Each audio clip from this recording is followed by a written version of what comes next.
You thought summer was dull. It is not, because we got Andrew Lyon of Locked On South Carolina here. He's going to talk about the Gamecocks and the hopes for this year, and do they even have a shot to upset Georgia early on in the season? We're going to ask Andrew right after this. Locked On Bulldogs. You are Locked On Bulldogs, your daily podcast on the Georgia Bulldogs, part of the Locked On Podcast Network, your team every day.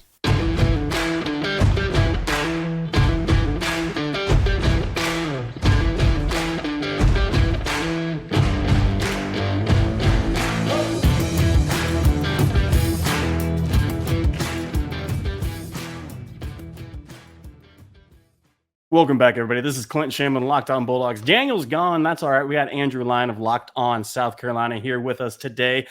Thanks for making us your first listen. If you are an SC fan, glad you're over here talking with us as a crossover happens. And if you're not, well, glad that you're a Bulldogs fan, and we got Andrew on the show today, which we're very, very excited for. We were on his show a little bit ago, and it was fantastic. We're going to do this throughout the year. Come game week of South Carolina, we'll probably have Andrew on back, or maybe after the fact and talk about what happened. But Andrew, nice to have you with us today. Yeah, Clint, absolutely. Appreciate you having me on your show. All right. So this is the first listen for many people. They're getting their morning going. They're getting everything set, and they're thinking about the season coming up, and they're looking at summer. Recruiting is at an all-time high. Maybe I'll ask you that and hear a little bit how South Carolina's recruiting is going, but Georgia is on the trail hot right now, and it's incredible. And so as we look forward to the season, South Carolina seems to be the first test for Georgia coming up on the schedule. So I just ask you, Andrew, get us inside the mind of a South Carolina fan. What is this team known for? Beamer's over there. I've been on the show saying I like Beamer. I think he's a good coach there. What is South Carolina known for? What are they going to rely on, their strengths this coming year? Give us a little preview of the team, if you will.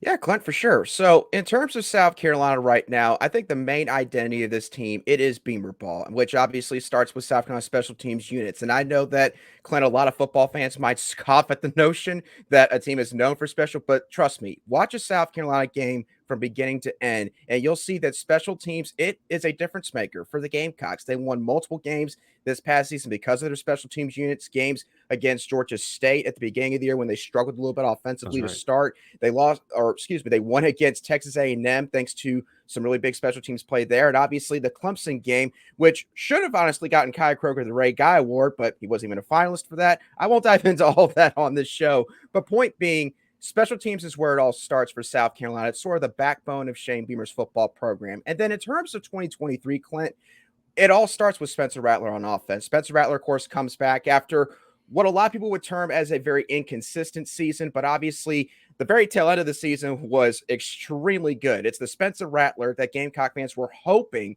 that they were going to get for all of 2022. I don't think all the issues lie on his shoulders what all took place, but I certainly think that, again, it gives them hope that with him alongside Antoine Juice-Wells, one of the best receivers in the SEC, that South Carolina's offense, they lose some key pieces, but maybe they won't take too much of a step backwards this upcoming year.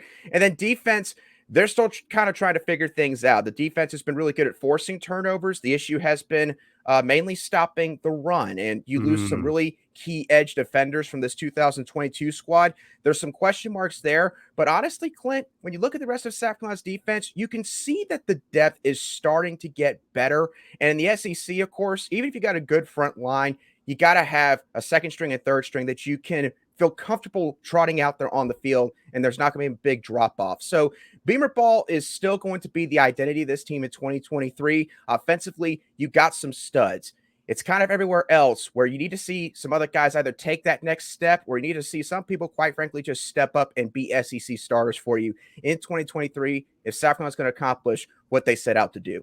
And yeah, Beamer ball being identity, I think people find a misnomer. They think, oh, you're good at special teams. That means you're lacking elsewhere, whatever. Special teams is a microcosm of coaching. And if you care about special teams, that means you care about detail and you care about execution. And that will translate everywhere across the board. Georgia has notably been with Rodrigo Blankenship, with Podlesny. We have these kids. We have this attention to detail, and where it has gone before is, we can all remember Alabama and the fake punt with Justin Fields, and Georgia fans hate that call and still question all that. When you have attention to detail, and when Beamer is doing that, that is a good setup for your team.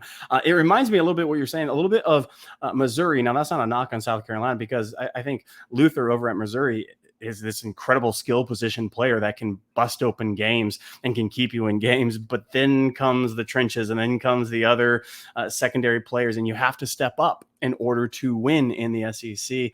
And yeah, KJ Jefferson and Spencer Rattler are getting hate all this offseason in SEC quarterback ranks. I am so confused by this. Jackson Dart, whatever, man. I have no clue what you're going to be. You might even not even be starting by game 3. Like, why are we ranking this kid? Spencer Rattler has shown it. He's kind of got a Bo Nix-esque ascension over at Oregon. I think he's going to do good things. The schedule gets tough for South Carolina this year. We're going to talk about that in the third segment, but we're going to come back after this, and we're going to ask a simple question of Andrew Lyon of Locked On SC. Is just this: can they upset Georgia? We're going to get back to that right after these. And these are the fantastic shorts over at Birddogs. Birddogs are fantastic. I know Andrew got them Birddogs on. I got them Birddogs on. It's summer. I don't want to be hot and stuffy and sweaty and disgusting, and Birddogs helps me out. Andrew knows, because I used to mock people with liners in their shorts, like, what are you doing? And then I fell in love with Birddogs, and I said, oh, never mind. This is what everybody's talking about. Birddogs.com/LockedOnCollege to get your free Yeti-style tumbler with every single order of Birddogs, and these are the best shorts on the planet. I wear them. Andrew wears them. Daniel wears them. They're great for swimming, for working out, for lounging around the house. If you're got a dad bod, these help with the dad bod, because they're going to hide all that legs. You miss leg day, it don't matter in Birddogs. They're going to make you feel good and look good as you're doing it. Birddogs.com/LockedOnCollege for your free Yeti-style tumbler with every single order. I wear them. They're fantastic. You should too. I guarantee you will not be able to take these off once you put them on. Birddogs.com/LockedOnCollege right now.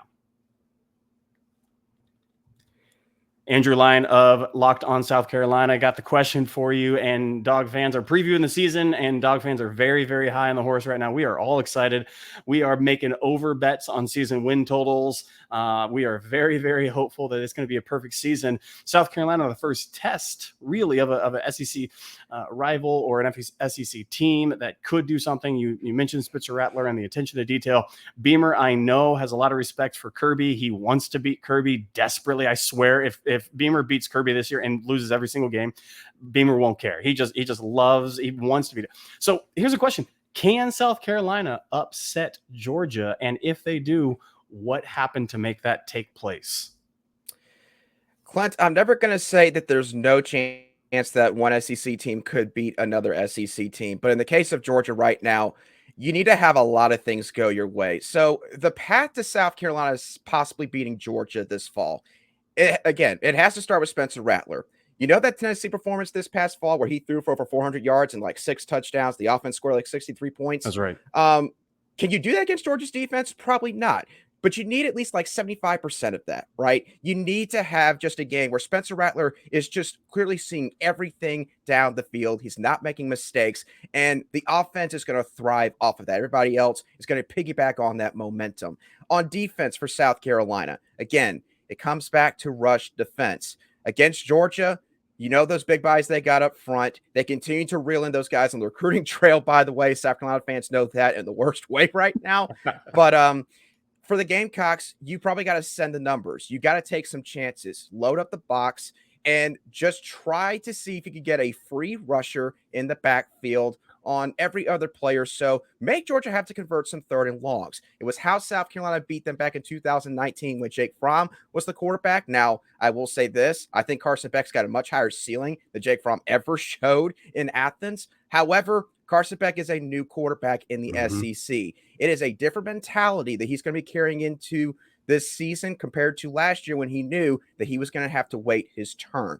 And then again, Beamer ball. South Carolina would probably need to make a few plays happen on special teams, whether that's a block punt. Maybe you have another great game from Kai Kroger. You make Georgia's offense have to drive the entire length of the field. I think Georgia, at the very least, would be a bit uncomfortable with that possible scenario. And then probably dial up a couple of special trick plays from your field goal unit. South Carolina, I mean, they've scored multiple touchdowns, again, through special teams over the past couple of years. So, in essence, you need to have everything go your way. You also probably need to force some turnovers as well. But again, if there's one team, oddly enough, Clint, over the past decade or so that has shown that, hey, they can at least, kind of be competitive and maybe, just maybe even beat Georgia, it is South Carolina. Tennessee thinks they're that team. I don't think they've got the scheme to beat Georgia under Josh Heupel. Florida, they're a light year away in terms of talent across their entire depth chart. Kentucky, they've got the scheme, but same thing. They don't have necessarily the depth behind their starting lineup. I really feel like that South Carolina, even if it's not 2024, in the next couple years, if Beamer can keep on stacking the talent across this roster, South Carolina is the team that could challenge Georgia, geographically speaking, in the Eastern half. I can't say SEC East anymore because that's about to go away starting next year. But nonetheless, is there a path? Yes. Do I think it's going to happen? I don't think so. Yeah, that's a great assessment. I have all the respect for Kentucky for schematic and Stoops over there getting his team ready. The skill position, they're going to rely on the transfer portal. Leary coming in, I think they upgrade at quarterback. I think he is actually another top 5 guy. I think SEC quarterbacks are being slept on a little bit this year. Rattler, KJ Jefferson, Leary, Carson Beck, you mentioned. I think those are 4 of the top 5 quarterbacks in the SEC, if I'm being honest with myself and with our fans. And then you're right. SC has the infrastructure in place, the coach in place. You get talent in there, and they are a threat. Tennessee, look, you can do a hitch and go all you want and a one-read quarterback system. That ain't going to cut it against Georgia. They're going to feast on you, which they've shown to do. So I'm not scared of Tennessee. Florida, Sunbelt Billy ain't going to be there too much longer because he can talk about anything. He's not going to be there much longer. They're going to keep searching for their guy. They are light years away. And in Florida, if you're light years away, they're going to keep on churning you out. South Carolina, I think institutionally wants to give Beamer backing and wants to give him time. I hope they, again, I actually want to see him succeed. I want to see a good game every year. Besides that stupid stadium and that noise that comes in, that is my least favorite thing in the entire world about South Carolina. But besides that, I want to see this game good. I want to see recruiting, head-to-head things that come out. That is so much fun for Georgia fans and South Carolina fans and SEC. And I think that the trenches is where you need to go next at South Carolina to keep. That's where Kentucky's done, right? So Kentucky keeps close games against Georgia because they got trenches. They have no skill positions or bad quarterbacks. SC has scheme and now gets a couple trench people. Ooh, we're talking about a whole stew going on. That'll be exciting. I'm going to come back. I'm going to ask Andrew Lyon his prediction for the entire season of South Carolina right after these.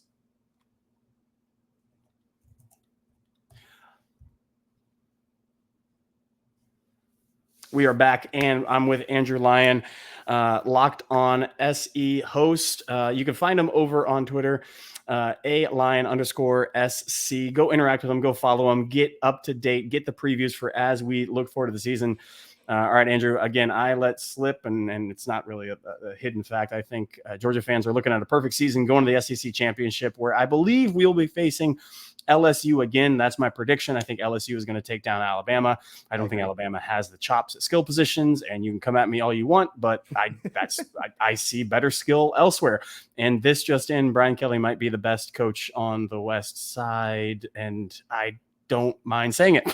So let's focus over here. If that's the case, that's my prediction for this coming year.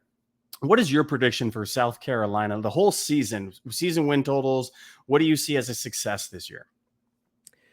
Well, Clint, for the 3rd straight year, the odds makers over in Vegas, once again, they're just not high on South Carolina. I don't know what South Carolina did to the city of Las Vegas like years and years and years back, because every year it just seems like, hey, whatever you think you're going to do, we're going to put your win total like 3-4 games below that. And for the last 2 years, it's been very easy money for South Carolina fans. But Clint, if I got to be honest, and I'll let it loose on this show since I'm not talking to directly my base. I think that the odds makers have the team nailed down this year. The win total, I think, on FanDuel is set at 6.5. I think that's pretty much what you see across the board. And I think that's right around where South Carolina stands. I still think South Carolina's going to make a bowl game. Don't get me wrong. I do not think there's going to be some like massive implosion of the team this year.